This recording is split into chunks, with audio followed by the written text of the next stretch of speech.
Hi, it's great to see everyone today. It's Wednesday, the 1st of July. It's July. Heck, it's July. Sorry, I'm looking out the window and thinking it would be a different month, but no, it is Wednesday, the 1st of July. And so it's really good to see you. And here we are in the book of Jude. We started 1 Jude 1 yesterday. And so carrying on with verse 2. And it says this: May God give you more and more mercy, peace, and love. So again, this book Jude. It's written by, I'll read it again. May God give you more and more mercy, peace, and love. This is a book written by Jude, who was full name Judas, half brother of Jesus. So in the first verse, he says, this letter is from Jude, a slave, a bond servant of Jesus Christ.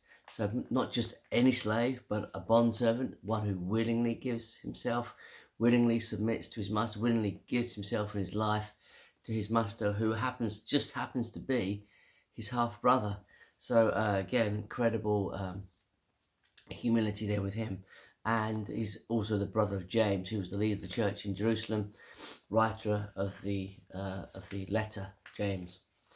And so he starts this verse 2, may God give you more and more mercy, peace, and love. May God give you more and more mercy, peace, and love.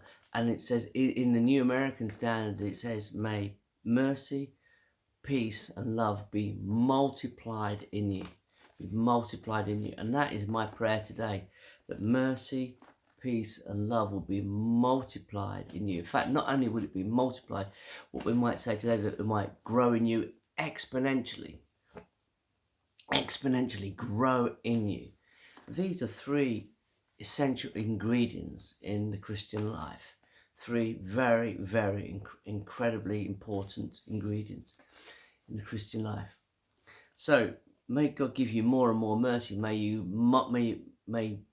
mercy, peace, and love be multiplied in you. Mercy. So what's mercy? Well, I looked it up. It said compassion. That kind of compassion. That love for one another. Now, Jude is writing this letter, and there's people who have infiltrated the church. They've come with their kind of own teaching, taken away from the church, and they kind of. So one of the first things that goes with this, when people kind of do this, is there becomes a lack of mercy. There becomes this harshness, this judgmentalism creeps into the church. And we see this in the church, today. That actually, because of there's a lot of judgmentalism in the church. There's a lot of finger wagging at people because you don't do this or you don't, And this is more what the church is known for. But actually, Jesus said, "Be merciful." He told us to be merciful. And that's being compassionate for others. That's not that we don't. Obviously, God is a holy God. He is holy. But on the other hand as well, we have to be compassionate for people. People, that we don't know what situation we would find ourselves in if God hadn't saved us and taken us from here. If God hadn't had mercy on us. If God hadn't had mercy on us. And we saw yesterday how Jesus, he went to Zacchaeus' house.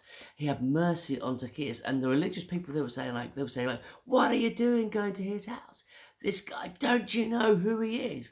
And Jesus chose to have mercy on Zacchaeus. He chose to have mercy on him.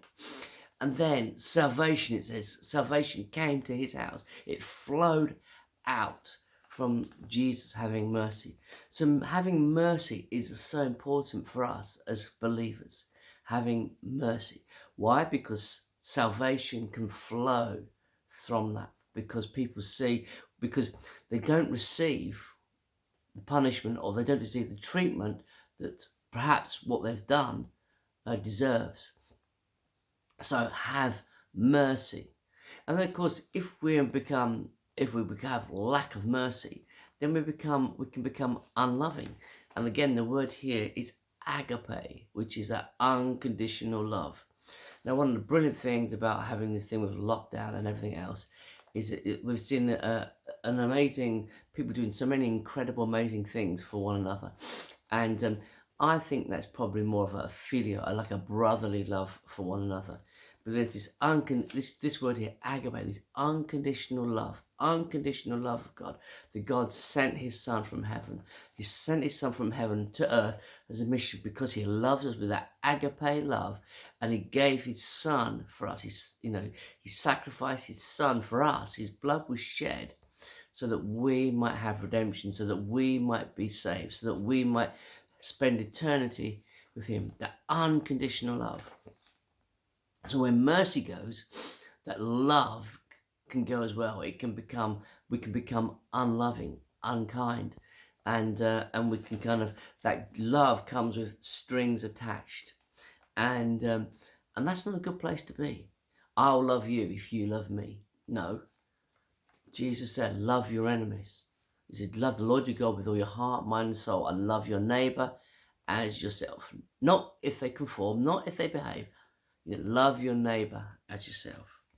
And mercy and peace. And like I said, I've said a lot about peace in these weeks and months. Actually, that if we don't have mercy, if we're not walking in God's forgiveness and mercy and compassion, if we're not walking in his love, then we're not going to have the peace of God. And the peace of God, we need the peace of God to help us to walk us through these times. Because how will people know that we're coping? Maybe we might think you're not coping, but the peace of God helps us to walk through these times. And if you're struggling with this, say, Lord, give me a peace. Lord, I want the shalom of God, the peace of God that surpasses all understanding. Please let it come and fill my life now. And if we're not merciful, if we're not loving, then we won't have that peace of God within our hearts and lives.